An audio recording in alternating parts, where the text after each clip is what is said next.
Ya, puji Tuhan. Ya, pagi hari ini saya mau berbicara tentang sesuatu yang penting buat kita, saudara. Saya mau kita semua di tempat ini benar-benar bisa lebih mengerti lagi sebagai anak-anak Tuhan. Saya tidak mau kita menjadi anak-anak Tuhan yang salah langkah di dalam kehidupan ini. Ya, pagi hari ini saya mau berbicara tentang janji. Tetapi ini bukan janji yang biasa, saudara. Ini satu janji kita kepada Tuhan. Dan ini dinamakan dengan nasar. Saya mau berbicara tentang nasar ini sebab apa, saudara? Sebab saya tidak mau kita semua menjadi pribadi-pribadi yang akan salah langkah ketika kita sudah berjanji di hadapan Tuhan. Saya tidak mau kita semua ini menjadi pribadi-pribadi yang tidak diberkati Tuhan. Saya mau kita semua benar-benar mengerti akan arti daripada nasar. Pagi hari ini, nasar saya mau jelaskan ini adalah janji yang diucapkan oleh manusia kepada Allah atau kepada Tuhan. Nasar itu satu janji yang mengikat dan merupakan satu ikatan antara manusia dengan Tuhan. Oleh sebab itu penting buat setiap kita, saudara, untuk kita bisa tahu tentang nasar. Supaya jangan sampai kita ini bukannya terima berkat Tuhan ketika kita sudah berjanji, tapi malah semakin menjadi pribadi yang tidak diberkati oleh Tuhan. Dan ini merupakan satu hal yang harus kita hindari. Ya, janji yang sudah diucapkan kepada Allah itu sesungguhnya tidak bisa ditarik kembali. Ya, saudara, saya mau katakan kepada saudara, janji yang sudah kita ucapkan kepada Allah itu tidak bisa ditarik kembali. Janji yang sudah diucapkan karena itu adalah janji yang merupakan nasar kita kepada Tuhan. Ya, kalau kita sudah berjanji kepada manusia, kita tentunya juga harus menepati. Tetapi kalau kita tidak menepati, paling ada konsekuensinya, cuma ya sudah dikatakan sebagai orang-orang yang tidak punya janji. Sebagai orang-orang yang gampang melupakan janji. Seperti lidah tidak bertulang, kan gitu ya. Tetapi pagi hari ini kita mau lihat arti janji kita kepada Tuhan. Yaitu merupakan nasar kita kepada Tuhan yang harus dipenuhi. Harus dipenuhi. Ya. Sebab kenapa kok harus dipenuhi, saudara? Karena itu janji yang diucapkan manusia kepada Allah. Makanya tentu ada konsekuensinya. Atau ada akibatnya ketika kita berjanji kepada Tuhan. Ada akibatnya sebab memang itu janji yang kita ucapkan kepada Tuhan. Nah, apa konsekuensinya, saudara? Atau akibatnya ketika kita sudah berjanji di hadapan Tuhan. Ketika kita sudah bernasar di hadapan Tuhan. Apa konsekuensinya? Apa akibatnya kalau kita tidak penuhi? Saya mau katakan, kita berdosa di hadapan Tuhan. Kita berdosa di hadapan Tuhan kalau kita sudah bernasar, tetapi kita tidak penuhi. Nah, jadi saya mau katakan kepada saudara, haruslah manusia berhati-hati di dalam mengucapkan janji kepada Tuhan. Harus berhati-hati, karena ketika kita sudah ucapkan janji kepada Tuhan, itu merupakan nasar yang harus dipenuhi. Dan berdosa jika kita tidak memenuhinya. Sudah berjanji nih di hadapan Tuhan, tetapi kita tidak penuhi. Sudah bernasar di hadapan Tuhan. Kita menjadi pribadi-pribadi jika tidak memenuhinya, maka kita menjadi pribadi yang berdosa. Nah, oleh sebab itu saya mau kita semua tidak gagal paham, saudara. Ketika kita sudah bernasar di hadapan Tuhan, ya harus dipenuhi. Oleh sebab itu ingat, saudara, saya mau ingatkan kepada saudara di tempat ini, jangan gampang berjanji di hadapan Tuhan. Kalau janji kita kepada Tuhan itu dinamakan nasar tidak kita penuhi, maka itu merupakan sesuatu dosa yang harus saudara tanggung. Jangan bernasar karena emosional sesaat. Jangan saudara berjanji seenaknya kepada Tuhan karena emosional sesaat. Yang artinya ketika kita di dalam keadaan yang terpepet mungkin. Atau sembarangan kita mengucapkan, aku berjanji di hadapan Tuhan. Karena janji yang emosional sesaat ini berbahaya di hadapan Tuhan. Jangan berjanji gampang di hadapan Tuhan, ya. Karena itu haruslah benar-benar dipikirkan dengan sungguh-sungguh ketika kita berjanji di hadapan Tuhan, ya. Sebab bisa menjadi satu jerat, ya. Jika gampang bernasar tanpa berpikir lebih dahulu, bisa menjadi satu jerat buat setiap kita. Jika kita berjanji di hadapan Tuhan dan kita tidak berjanji dengan sungguh-sungguh, cuma emosional sesaat. Hati-hati saudara, ya. Ada cerita di Alkitab, kita lihat di dalam Hakim-Hakim, ya. Hakim-Hakim ayat yang ke-11 sampai yang ayat yang ke-30. Hakim-Hakim 11 ayat 30. Kita lihat saudara, ya. 30, 31, terus kita lompat nanti 34. Kita lihat ini tentang Yeftah, seorang pribadi yang berjanji di hadapan Tuhan. Nah, ini sesuatu yang saya mau katakan harus dipikirkan dulu saudara. Ini ada cerita di Alkitab, ya. Kita lihat di dalam Hakim-Hakim 11 ayat 30. Lalu bernasarlah Yeftah kepada Tuhan. Katanya, jika engkau sungguh-sungguh menyerahkan Bani Amon itu ke dalam tanganku, 31, maka apa yang keluar dari pintu rumahku untuk menemui aku pada waktu aku kembali dengan selamat dari Bani Amon, ia akan menjadi kepunyaan Tuhan dan aku akan mempersembahkannya sebagai korban bakaran. Saudara lihat ayat 34. Nah, ini luar biasa saudara. Kalau kita gampang berjanji, hati-hati saudara, ya. 34 dikatakan, ketika Yeftah pulang ke Mispa, ke rumahnya, tampaklah anaknya perempuan keluar menyongsong dia dengan memukul rebana serta menari-nari. Dialah anaknya yang tunggal, selain dari dia tidak ada anaknya laki-laki atau perempuan. Oh, saudara lihat saudara, ketika Yeftah dalam keadaan terjepit, terpepet, dia berjanji di hadapan Tuhan. Dia bernasar, kalau dia bisa menang dari Bani Amon, maka siapapun yang keluar dari pintu rumahnya ketika dia pulang menyambut dia, itu akan dipersembahkan kepada Tuhan sebagai korban bakaran. Nah, ketika dia pulang, siapa yang keluar saudara? Anaknya yang tunggal loh saudara. Seorang perempuan yang tunggal, tidak ada punya anak laki. Tidak punya anak lagi. Itu yang keluar, yang menyambut Yeftah. Bagaimana saudara ketika sudah bernasar di hadapan Tuhan? Ya harus dipenuhi. Harus dipenuhi saudara. Kalau sudah terlanjur bernasar bagaimana kalau sudah seperti itu? Ya harus dipenuhi. Oleh sebab itu pagi hari ini saya mau katakan kepada saudara, supaya kita sungguh-sungguh kalau bernasar di hadapan Tuhan harus yakin bisa dipenuhi. Ya, tidak ada cara lain saudara. Jika kita sudah bernasar di hadapan Tuhan, harus ditepati, tidak ada cara lain. Nah, kita lihat tadi saya katakan kalau kita sudah berjanji, hati-hati, kita sudah bernasar di hadapan Tuhan. Kalau kita cuma emosional sesaat, akan menjadi jerat.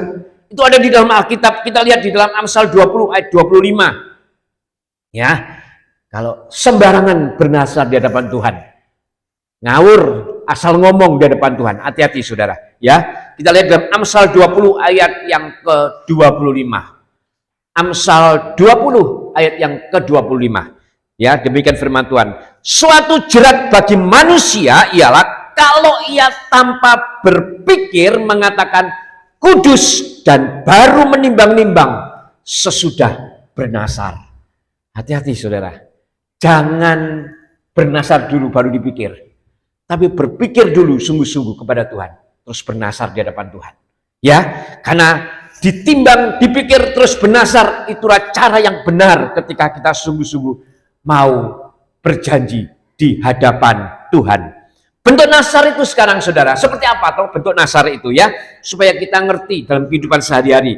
Bagaimana toh bentuk nasar itu yang sebetulnya sering kita lihat ya. Ayo kita lihat contoh-contoh di Alkitab, kembali kepada Alkitab saudara ya.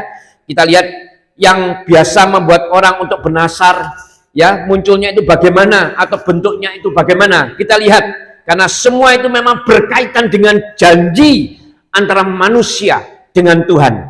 Ya, beberapa bentuk janji manusia dalam nasar kepada Tuhan. Kita lihat yang pertama, janji kita kepada Tuhan berharap supaya Tuhan menyatakan pertolongannya. Ini biasanya orang berjanji di hadapan Tuhan karena memohon pertolongan Tuhan. Ya, dia bernasar di hadapan Tuhan. Ya, Alkitab mengatakan ada contoh juga, ya, yaitu tentang kelahiran Samuel, di mana ada Elkana. Elkana itu punya 2 istri, Penina dan Hana. Ya, sekarang jangan ditiru saudara ya, itu kejadian masa lalu. Ya, Elkana punya 2 istri. Ternyata Hana sampai hampir lanjut usia tidak dikasih anak. Mandul dikatakan seperti itu. Tetapi Hana tidak kurang gigih dalam berjuang. Kita lihat saudara ya, kita lihat di dalam 1 Samuel 1 ayat yang ke-11. Ini tentang nasar yang diucapkan oleh Hana. Kita lihat ya, 1 Samuel 1 ayat yang ke-11. Demikian firman Tuhan. Kemudian bernasarlah ia katanya, Tuhan semesta alam, jika sungguh-sungguh engkau memperhatikan sengsara hambamu ini dan mengingat kepadaku dan tidak melupakan hambamu ini, tetapi memberikan kepada hambamu ini seorang anak laki-laki, maka aku akan memberikan dia kepada Tuhan untuk seumur hidupnya, dan pisau cukur tidak akan menyentuh kepalanya. Ini nasar daripada Hana ketika dia menginginkan seorang anak. Dan benar Tuhan memberikan apa yang menjadi isi hati daripada Hana. Ini cerita tentang Samuel, seorang nabi Tuhan yang luar biasa. Ya, melalui proses kelahiran yang seperti itu saudara ya. Dengan sengaja Hana itu berjanji di hadapan Tuhan. Ya, supaya apa? Supaya keinginannya dipenuhi, yaitu untuk mempunyai anak. Dan Tuhan mengabulkan doa Hana. Inilah yang dinamakan nasar. Saudara, bernasar di hadapan Tuhan. Kalau Tuhan memberikan aku anak, maka ketika anak itu lahir, pisau cukur tidak akan menyentuh rambutnya. Ya, alias gondrong terus orang itu saudara. Ya, dia bernasar di hadapan Tuhan. Dan nasar itu ditepati oleh Hana. Oleh sebab itu saya mau katakan, ketika kita berjanji di hadapan Tuhan, haruslah punya tujuan. Memang orang bernasar di hadapan Tuhan itu punya tujuan saudara. Tujuannya apa saudara? Tuhan memenuhi keinginan atau mengabulkan doanya. Orang bernasar bisa seperti itu. Hana bernasar kepada Tuhan supaya Tuhan memenuhi apa yang menjadi keinginan hatinya. Jadi sekali lagi saya mau katakan, bernasar itu pasti ada tujuannya. Ada lagi ya cerita tentang bangsa Israel yang bernasar di hadapan Tuhan karena keadaan kepepet saudara ya. Kita lihat di dalam Bilangan 21 ayat yang pertama. Saya kasih contoh-contoh semua di dalam Alkitab supaya kita benar-benar paham dan mengerti saudara ya. Kita lihat di dalam Bilangan 21 ayat yang pertama, dikatakan seperti ini. Raja negeri Arad, orang Kanaan yang tinggal di negeri Negeb, mendengar bahwa Israel datang dari jalan Atarim, lalu ia berperang melawan Israel dan diangkutnya beberapa orang tawanan dari mereka. Ayat kedua, maka bernasarlah orang Israel kepada Tuhan, katanya, jika engkau serahkan bangsa ini sama sekali ke dalam tangan kami, kami akan menumpas kota-kota mereka sampai binasa. Ayat yang ketiga, Tuhan mendengarkan permintaan orang Israel, lalu menyerahkan orang Kanaan itu, kemudian orang-orang itu dan kota-kotanya ditumpas sampai binasa. Itulah sebabnya tempat itu dinamai Hormah. Saudara lihat cerita yang barusan kita baca. Bangsa Israel pun pernah berjanji di hadapan Tuhan, bernasar, bahkan dikatakan seperti itu. Karena keadaan sudah kepepet. Kalau saudara lihat ayat yang pertama kan seperti itu. Bahwa orang-orang Arad, ya, raja negeri Arad, orang Kanaan yang tinggal di tanah Negeb, itu menyerang orang Israel. Dan dikatakan bahwa beberapa daripada bangsa Israel sudah menjadi tawanan. Yang artinya sudah kalah bangsa Israel. Sudah mengalami kekalahan. Lalu apa yang dilakukan oleh bangsa Israel? Bernasar di hadapan Tuhan. Kalau engkau memenangkan aku Tuhan di dalam peperangan ini, aku akan tumpas habis semua bangsa ya yang ada di dalam di tanah Kanaan ini. Akan ditumpas habis, dikatakan seperti itu. Dan itu ditepati oleh bangsa Israel. Nah, sekali lagi bernasar ada tujuan. Tujuannya apa, saudara? Tujuannya adalah bangsa Israel bernasar untuk supaya Tuhan memenangkan peperangan daripada bangsa Israel. Jadi ini cerita-cerita di dalam Alkitab yang menjadi tuntunan buat setiap kisah, ya, supaya kita ini sungguh-sungguh, saudara, ya, ketika di atas perhitungan kita mengalami kekalahan, bangsa Israel juga seperti itu. Ketika di atas perhitungan, bangsa Israel pasti kalah, sebab bangsa Arab ini bangsa yang kuat, dan bahkan bangsa Arab ini justru kalau saudara lihat ayat-ayat berikutnya, itu mengejar terus bangsa Israel. Bangsa kemana diikuti, dikejar terus, saudara. Maka ketika sudah begitu kepepet, bangsa Israel bernasar di hadapan Tuhan. Nah, di atas kertas mereka semua kalah karena diburu, sebetulnya bangsa Israel diburu oleh oleh Raja Arab ini, diburu. Ya, tetapi kita lihat dari seorang pemburu dikalahkan oleh yang diburu. Kalau saudara lihat, namanya pemburu pasti lebih kuat. Nah, ketika dia mengalami posisi seperti itu, bangsa Israel menjadi orang-orang yang diburu, maka dia bernasar di hadapan Tuhan, dan nasarnya itu didengarkan oleh Tuhan. Ya, ini nasar yang pertama. Paham saudara ya? Jadi dalam keadaan terpepet, di dalam keadaan yang semuanya itu tidak mungkin. Hana kan juga seperti itu, tidak mungkin dia punya keturunan, tidak mungkin dia punya anak, tidak mungkin bangsa Israel juga bisa menang. Bahkan ini bangsa Israel diburu terus, mau dijadikan sebagai binatang buruan mungkin ya. Tetapi ternyata ketika dia berjanji, bernasar di hadapan Tuhan, dan Tuhan membalikkan keadaan. Nah, di situ sekarang saudara saya mau katakan, saya harap saudara bisa paham tentang cerita ini. Ya, jadi di saat keadaan yang tidak memungkinkan, tidak ada pengharapan, tidak ada tanda-tanda sedikit pun membaik, di situ manusia kadang-kadang bisa berjanji juga di hadapan Tuhan, dan itulah yang dinamakan nasar. Kalau sudah seperti itu, ya harus ditepati, saudara ya. Jadi mereka, baik Hana maupun bangsa Israel saat itu sudah tidak ada pengharapan, pertolongan, maka mereka berjanji di hadapan Tuhan atau bernasar di hadapan Tuhan karena ada tujuan, yaitu supaya Tuhan menyatakan pertolongannya.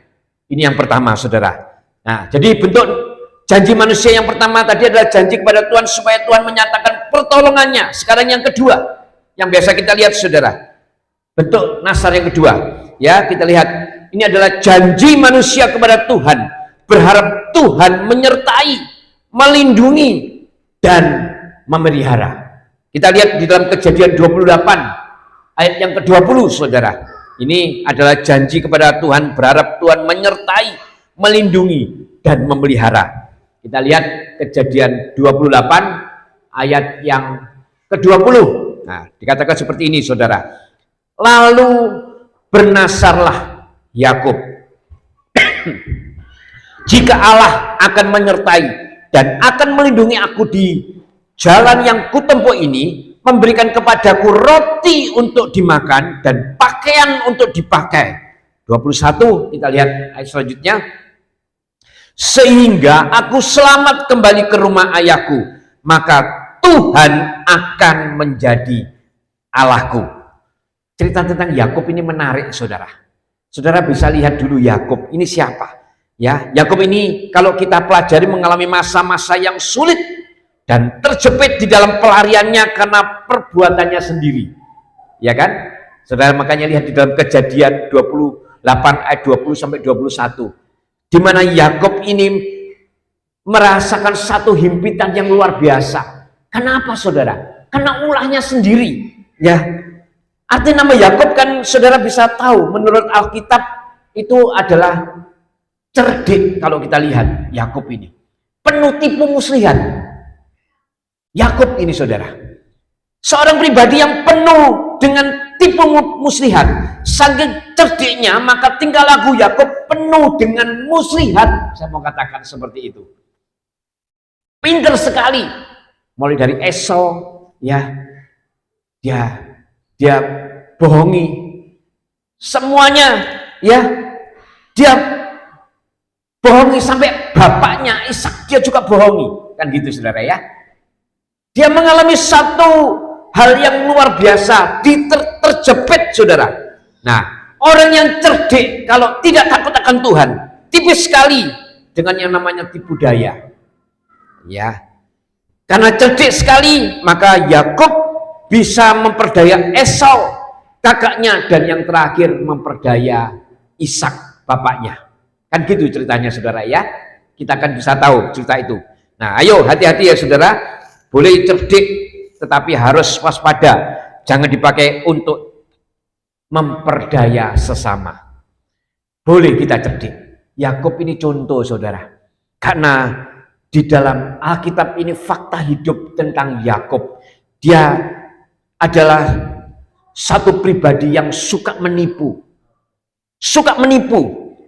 Merupakan satu pribadi yang sering melakukan tipu muslihat. Dan saya mau katakan, tipu muslihat itu sering menyengsarakan diri sendiri. Tipu muslihat ini sering menyengsarakan diri sendiri. Contohnya kehidupan Yakub. Dia begitu luar biasa, pintar, cerdik dikatakan arti kata Yakub. Tetapi ternyata dia mengalami himpitan yang luar biasa. Sampai di dalam ya hal ketakutan yang luar biasa. Dalam hal penyertaan Tuhan aja dia sempat khawatir. Di dalam hal perlindungan Tuhan juga Yakub khawatir. Di dalam hal pemeliharaan Tuhan juga Yakub khawatir. Ya kan? Saudara kan sudah baca tadi di dalam ayatnya. Ya kan? Di dalam ayat Kejadian 28 ayat 20 sampai 21. Ya, dikatakan, jika Allah akan menyertai dan akan melindungi aku di jalan yang kutempuh ini, memberikan kepadaku roti untuk dimakan dan pakaian untuk dipakai. Saudara lihat bagaimana susahnya kehidupan Yakub. Karena dia merupakan pribadi yang suka menipu daya, suka menipu, licik. Nah, ini pribadi ini mengalami kesengsaraan saudara kalau kita lihat. Sampai harus bernasar loh dalam hal itu. Harus bernasar supaya Tuhan melindungi, supaya Tuhan memberikan dia makan, supaya Tuhan memberikan dia pakaian. Ini kan hal mendasar sebetulnya saudara. Ini sampai dinasarkan oleh Yakub. Saudara bayangkan, berarti dia mengalami satu keadaan yang terjepit, ya, yang luar biasa. Sampai hidupnya sengsara.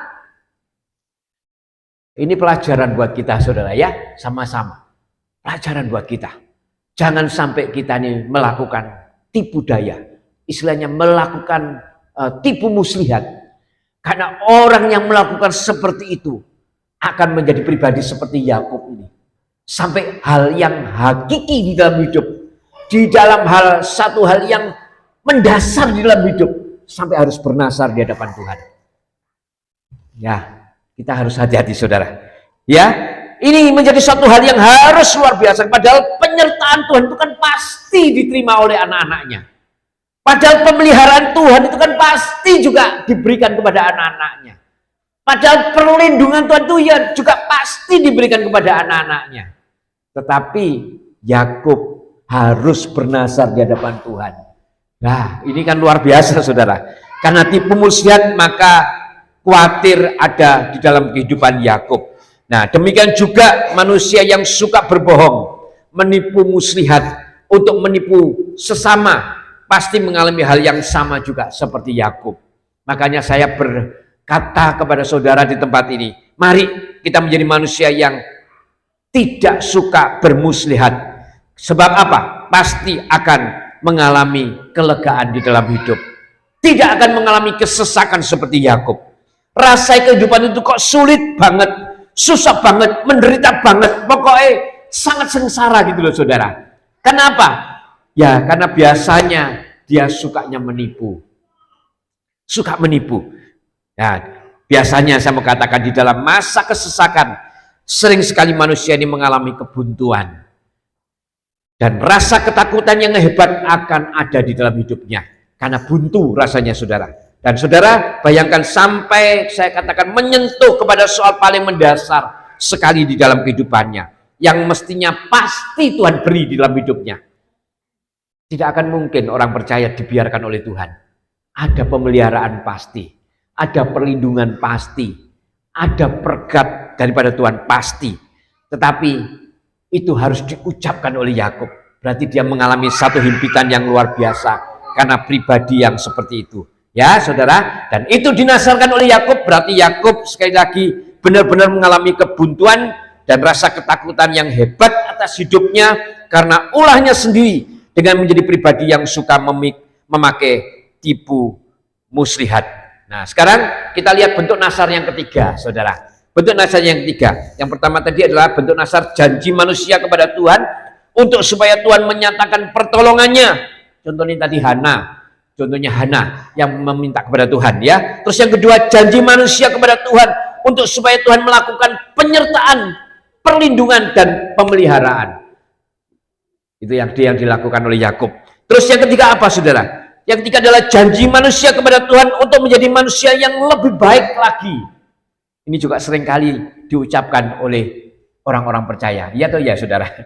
Ingin menjadi lebih baik lagi, maka dia berjanji di hadapan Tuhan dengan menjadi pribadi yang menjauhkan diri dari tindakan yang tidak baik. Aku mau menjadi lebih baik lagi, Tuhan. Aku mau menjadi pribadi yang setia, Tuhan. Aku mau menjadi pribadi yang mengasihi Engkau lebih lagi, Tuhan. Ini kadang juga tanpa sadar manusia itu berjanji di hadapan Tuhan. Dan ini merupakan nasar.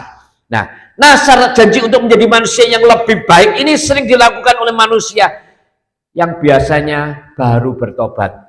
Atau mungkin baru mau lagi bertobat. Dia bernasar di hadapan Tuhan. Ini sering diucapkan oleh manusia dan kelihatannya, sekali lagi saya mau katakan, biasa. Tetapi sesungguhnya, ya, perlu saudara mengerti bahwa perkataan ini sebetulnya juga adalah merupakan janji di hadapan Tuhan dan merupakan nasar yang harus dipenuhi di hadapan Tuhan.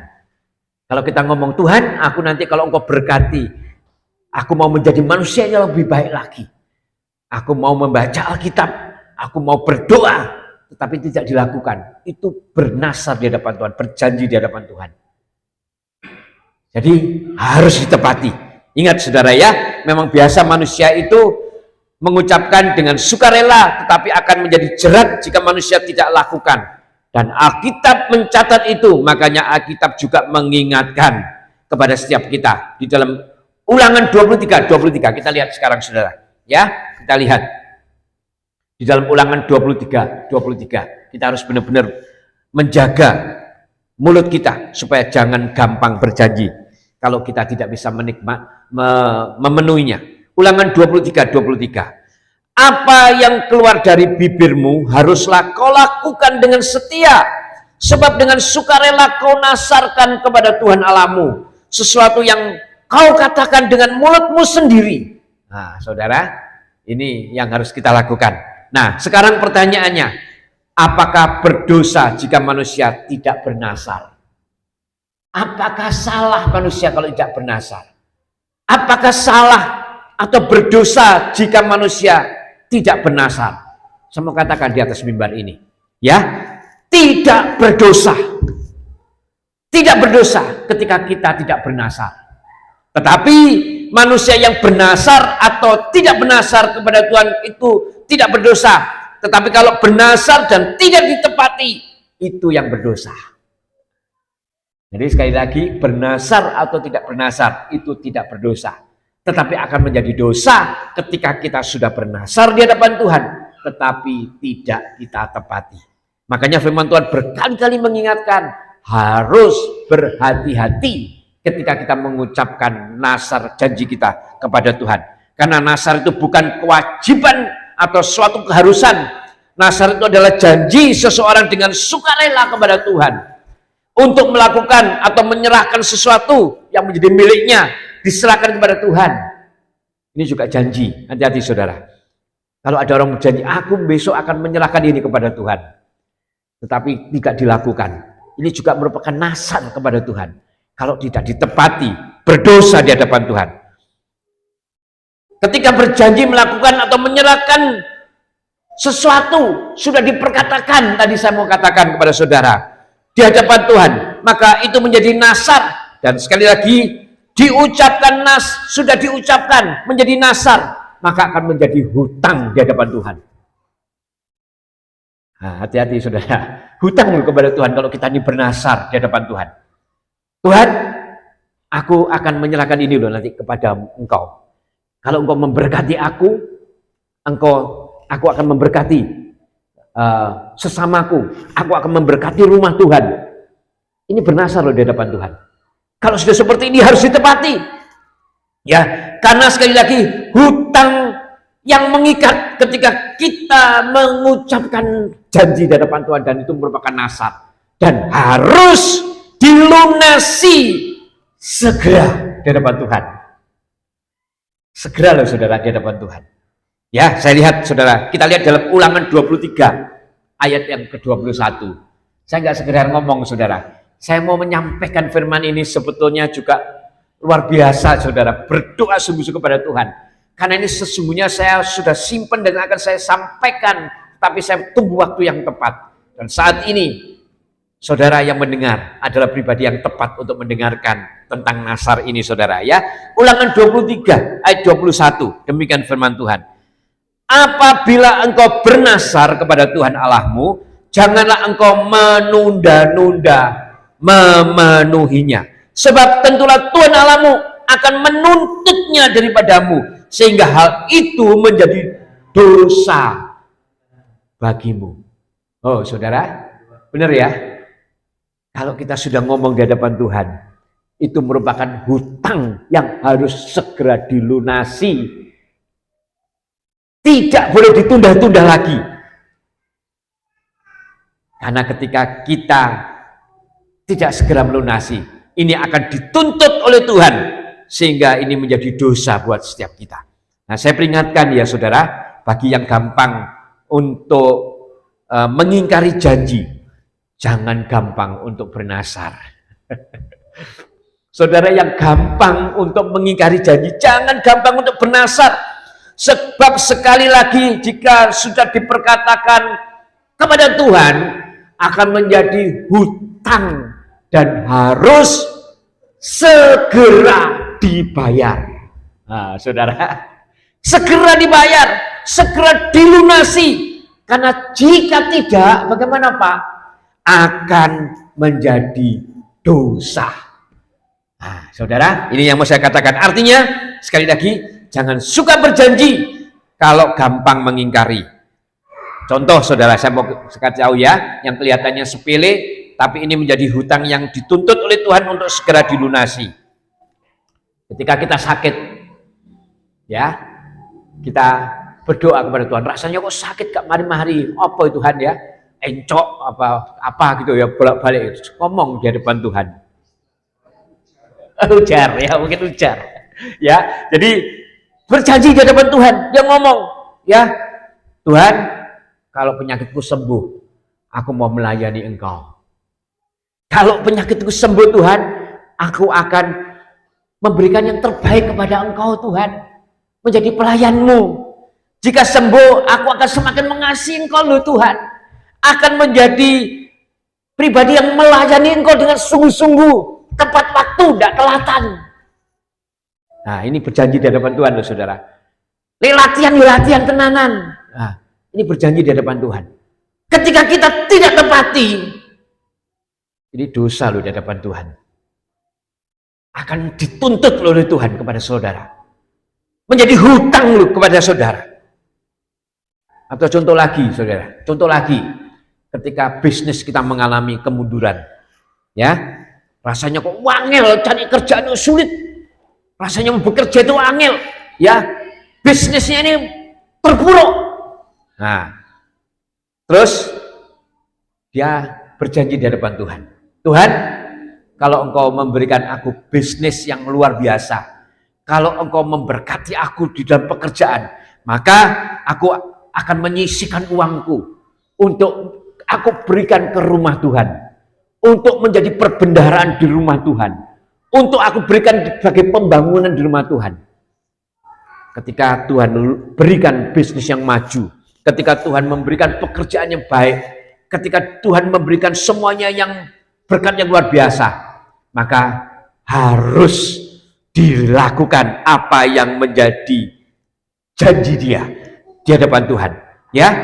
Sebab ketika tidak dilakukan, berdosa di hadapan Tuhan. Firman Tuhan di Ulangan 23:21 memperingatkan dengan keras agar kita tidak gampang bernasar bila tidak bisa ditepati. Sekarang kita lihat di Pengkhotbah 5 ayat yang keempat. Ya, saudara, kita lihat saudara, ini juga berbicara tentang nasar. Pengkhotbah 5 ayat yang keempat. Kalau engkau bernasar, ya, kalau engkau bernasar kepada Allah, janganlah menunda-nunda menepatinya, karena ia tidak senang kepada orang-orang bodoh. Tepatilah nasarmu. Ini ngerti saudara ayat ini? Ketika saudara itu berjanji dan bernasar di depan Tuhan, tidak segera saudara tepati, firman Tuhan mengatakan orang-orang bodoh. Orang-orang bodoh. Nah, terus ayat berikutnya, lebih baik engkau tidak bernasar daripada bernasar tetapi tidak menepatinya. Terus ayat berikutnya, janganlah mulutmu membawa engkau ke dalam dosa, dan janganlah berkata di hadapan utusan Allah bahwa engkau khilaf. Apakah perlu Allah menjadi murka atas ucapan-ucapanmu dan merusakkan pekerjaan tanganmu? Oh, hati-hati saudara. Apalagi saudara kalau sudah ngomong di hadapan hamba Tuhan. Saya ini kan sering melihat saudara, kalau sudah ngomong di hadapan hamba Tuhan, ya, apakah bisa ditarik kembali? Dikatakan di ayat ini, ya, janganlah berkata di hadapan utusan Allah bahwa engkau khilaf. Aku gak sengaja loh Pak mengatakan itu. Kerja sudah diberkati, sudah mendapatkan pekerjaan yang enak, diberkati Tuhan luar biasa, ya. Ketika ada janji mau memberikan, ya, menyumbang kepada sesamanya, mungkin mau melakukan sesamanya, tetapi nggak dilakukan, maka dikatakan akan menjadi berdosa. Dan bukan cuma itu saudara, hati-hati, bukan cuma itu. Ini yang saya mau ingatkan kepada saudara, bukan cuma itu, ya. Dikatakan di dalam ayat yang ke-6, ucapan-ucapanmu, ya, akan menjadikan murka Allah, dan ucapan-ucapanmu akan merusakkan pekerjaan tanganmu. Nah, paham saudara maksudnya ayat ini?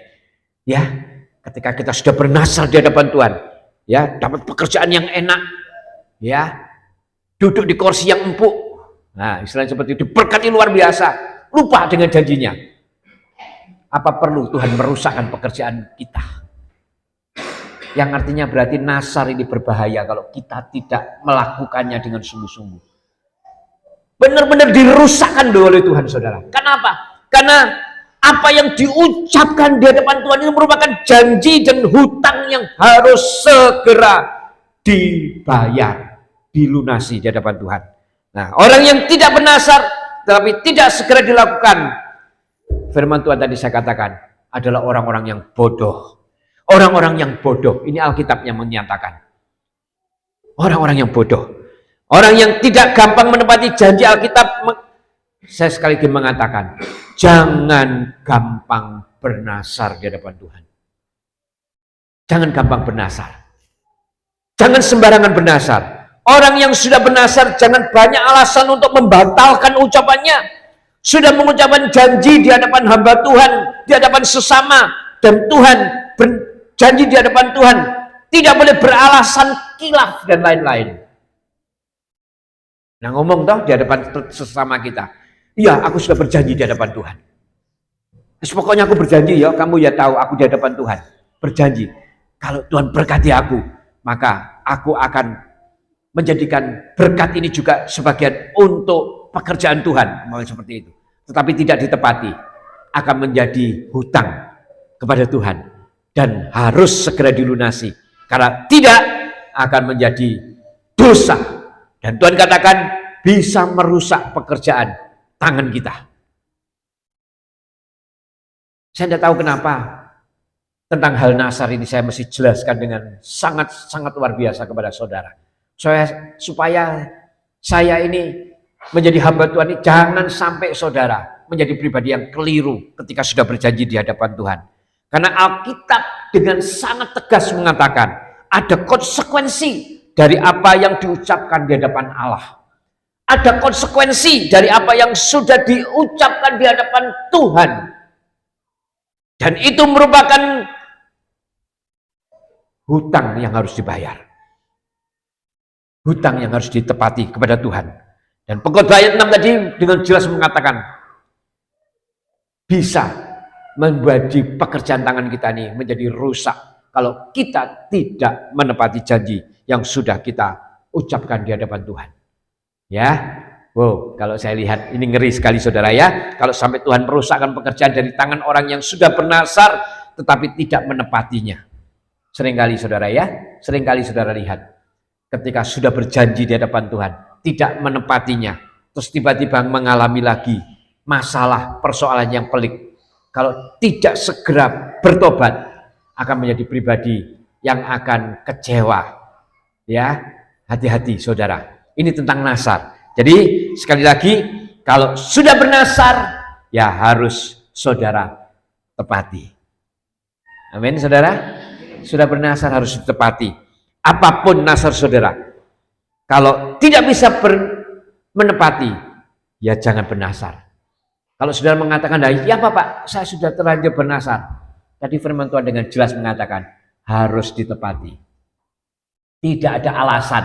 Saya tidak bisa melihat di dalam Alkitab, saya buka-buka. Ya apa ya caranya membatalkan nasar? Tidak ada. Kalau sudah bernasar ya harus ditepati. Harus dilakukan. Yefta, seorang panglima yang luar biasa, pahlawan yang luar biasa, harus menyerahkan anaknya yang tunggal. Karena sudah ngomong di hadapan Tuhan. Siapapun yang menyambut aku di pintu rumahku, yang pertama kali menyambut aku ketika aku pulang perang ini, ya itu yang akan aku persembahkan di hadapan Tuhan. Akan menjadi korban bakaran. Sebetulnya ini kan perkataan yang ngawur yang diucapkan, tetapi menjadi janji dia kepada Tuhan. Ya kan saudara? Kalau saudara pikir loh, yang biasa keluar dari pintu rumah itu siapa? Masa binatang? Masa Yefta seorang panglima rumahnya itu banyak binatang-binatang, ada kambing yang keluar, ada kerbau yang keluar. Karena mungkin saudara, pasti penghuni rumah itu. Dan itu diucapkan oleh Yefta.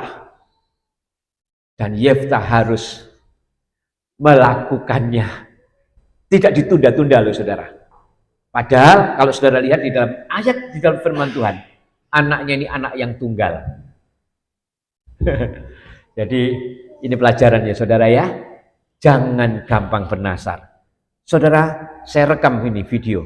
Saudara pelajari berkali-kali. Ini hal yang luar biasa yang harus saudara tepati sebagai orang-orang percaya. Jadi kadang nasar itu memang diperlukan. Tetapi nasar yang sembarangan itu akan merusak, bahkan menjadi dosa di dalam kehidupan saudara. Boleh bernasar, tetapi tidak menjadi keharusan. Kalau saudara ada sesuatu, keinginan, bernasar harus dipikir dengan baik-baik.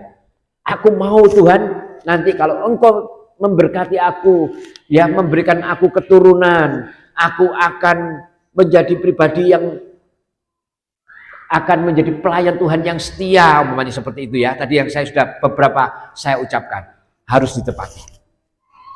Harus ditepati. Tidak boleh sembarangan kita. Oh, aku lahali Pak dulu Pak, kilaf. Ya, firman Tuhan bahkan mengatakan tidak boleh kilaf. Gak ada rumusnya lagi. Kalau sudah berkata ya harus ditepati di hadapan Tuhan. Ya, saudara. Jadi ini pelajaran saudara harus pegang benar. Karena ini merupakan sesuatu yang sangat-sangat penting di dalam kehidupan kita sebagai orang percaya. Jangan bernasar kalau tidak gampang menepati janji. Jangan bernasar kalau saudara tidak bisa menepati. Tetapi kalau saudara sudah bernasar, ya harus saudara tepati. Tidak ada cara lain karena nasar di hadapan Tuhan harus ditepati. Sebab ketika tidak ditepati akan menjadi dosa di hadapan Tuhan. Saudara paham firman Tuhan pagi hari ini? Puji Tuhan, saya tidak memperpanjang. biarlah ini menjadi kekuatan buat setiap kita. Di nama Tuhan, saya undang pemain musik.